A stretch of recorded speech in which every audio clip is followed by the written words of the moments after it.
Hey folks, welcome back. It's been a little while, been on vacation. Welcome to Not Funny Guys Presents Red Dwarf Rewatch. And we are going to continue on now. So we did our first episode. We're back for episode 2 now. So let's get into it. So here we are, episode 2, Future Echoes. This one's directed by Ed By. He directed the last episode, written by Rob Grant and Doug Naylor, also creators of the show.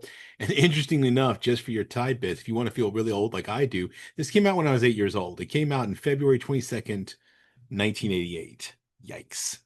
All right, so we now have ourselves on the ship, and we now have a new little summary intro with little fun bits. This time we have Holly doing an SOS, bringing us up to speed. And we now have the relation that he has an IQ of 6,000, which apparently is the same IQ as 6,000 PE teachers, which is our little fun joke. So we have Lister in the corridor going to the food dispenser, which apparently now talk. I love that and it has a lisp, and it cannot get his order correct. He wants like a bacon sandwich and a black coffee, and all he gets is a pair of boots and a bucket. And apparently this has been reported to the service droids. Rimmer comes along jogging, being smug as ever, talking about him slothing his day away. And then he goes into the learning room where he then demands that Holly give him a fresh suit, clean suit to the hologram, and a new hairdo. He's trying to calculate, well, Holly's trying to calculate the jump to light speed. Gives him the clean clothes. But when he's asked for a crew cut, he basically gives him like this whole hairdo thing. It looks like out some 1950s doo-wop video. Absolutely hilarious. Now we come into the bunk room, their living quarters, where Cat is apparently looking at photos Lister has, and he sees this old dude. He's like, "No, that's my grandmother." He actually then sees his first picture of a dog, and he's never seen a dog before. And this is part of the little joke. It's kind of like, ah. And then Lister tells him, "Go get ready. They're going to go get ready for a hyperspace jump." So they're calculating speed of light, Holly, all that fun stuff. So we then find out he has mechanical fish named Lennon and McCarthy for the Beatles. Lister and the cat are then later seen when Rimmer walks in, completely mocking his hairdo, which he does not realize, and he finally does, and sees what Holly did, and says he looks like a complete and utter tit. And then he begs for Holly to change it back, which he does eventually. Lister and the cat are going to go get ready to get in stasis, like for the trip back, and Rimmer's basically going to be left alone, basically turned off. And they have a whole long conversation going back and forth, and basically they're discussing about being dead and alive as a kind of like prejudice, like bigotry against the dead.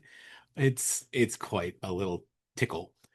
And it's funny because that one comes back. This is why the writing is quite good, even for something so silly. Rimmer accidentally is back in his quarters. He's looks like he's putting on deodorant spray, and it turns out he's putting the shaving cream. He then discovers this mistake when he goes to put the shaving cream in. It's the deodorant, and then he just reaches into his armpits and he puts the shade. Oh, so disgusting. And then we have, of course, the introduction of the annoying toaster. Once asks if he wants toast, and he's like, no. No, I'm sorry, that one happened earlier. And then this is now he's seeing this like from Titan to Ganymede song, "Sir, I've been around." And the toaster then says, "I can sing, you can't." And he's like, "Okay." And then Toaster starts singing really well. And he bangs on it and knocks it off. And then we hear there's like a little flash bang, and Lister's like, "What the heck's going on?" And apparently Holly tells him they've jumped to light speed like 22 hours early. And Holly is completely out of his depth. He's like, "I don't know if I can handle this. Everything we see, by the time I see it, we're already past it." And he's losing it. So he goes to focus on that. And then we start getting the episode title Future Echoes. And so in the mirror, we now see an image of Lister that is actually running ahead of time. And this is where I think the episode has some fun little brilliant play with time travel. So what you see in the mirror is actually Lister in the future, and Lister in the present is getting freaked out.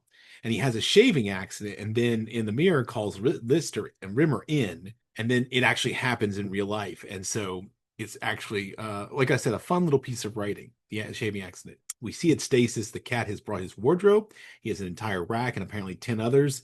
And then they try to negotiate about they can't fit. He's like, "You can take two suits." And the cat actually offers to cut off one of his legs for a third. But then he goes to the drive room where he runs into a future echo of Rimmer. And he proceeds to try and have a conversation with Rimmer, who's a future echo who can't actually see him, having another conversation with him in the future. it's again a little fun piece out of sync how they play this very well. And then, of course, the whole actual situation that he did see then plays out, and it's all because of him spooked. And there's a whole like free will determinism thing going on inside here that's kind of fun, and they're having fun with it. But this is part of that future episode. It's like I said, out of sync.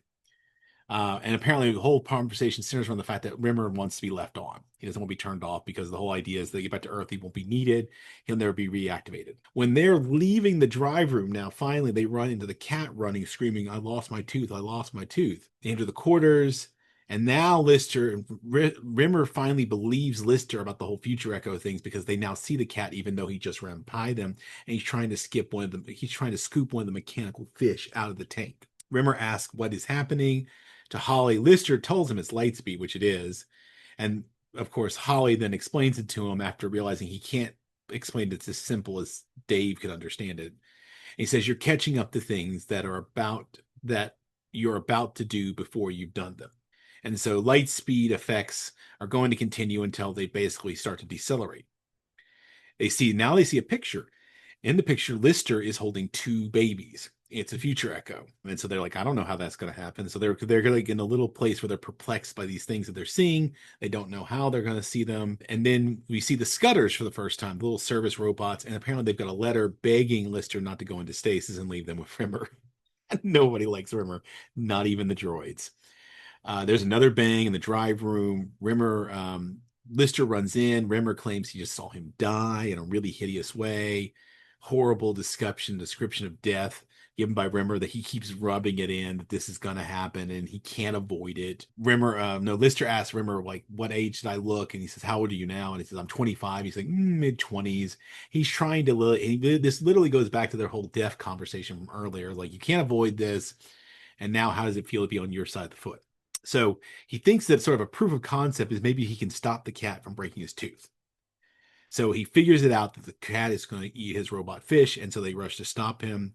Meanwhile, we find the cat in his quarters looking at his little vanity, little mini mirror. And then he starts going, I'm going to eat you, little fishy. And he goes to the fish. Lister manages to stop him, but in the process, he actually knocks out his tooth and he runs out, just like the future showed, giving us a bit of a determinism feel. And so this is when Lister kind of gives up, which Rimmer mocks him, brings up, like, again, the whole death prejudice conversation they had from earlier. Lister talks about things he never got to do. He goes through a whole grieving process. Holly announces there's an emergency in the drive room. The Navicom is overheating, and that's the device that Rimmer saw him die at. And so he gives in, decides, I'm going to go give into my fate. And he takes a metal pipe with him and is like, I'm going to go out the same way I came in, kicking and screaming. So he goes into the drive room. He hooks up the Navicom. Rimmer looks around the corner with his fingers in his ears, like in a mocking way. Watches. Lister does not blow up, though. That was apparently not exactly what he saw. And then the cat grabs Lister's feet and drags him down and says, dog attack. Lister is sort of thrilled to be alive.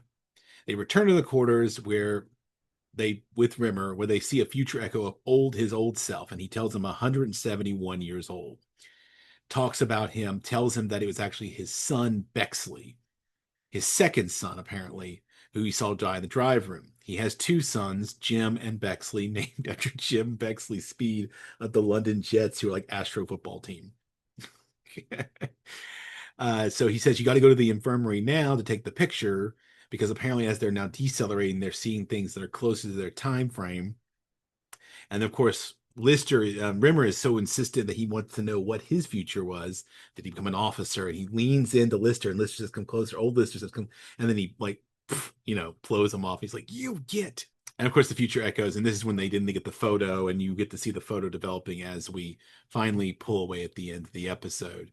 So just generally a fun one. We're playing around with ideas. I think my favorite part about this one is the way we play around with the whole time thing is actually quite clever and funny the way they use it. Fun episode. Love it. It's always one of my favorites. I'm like I said, I'm a huge fan of the whole show, but again, solid episode building off what we saw in the pilot. And so next time we'll be looking at episode 3, Balance of Power.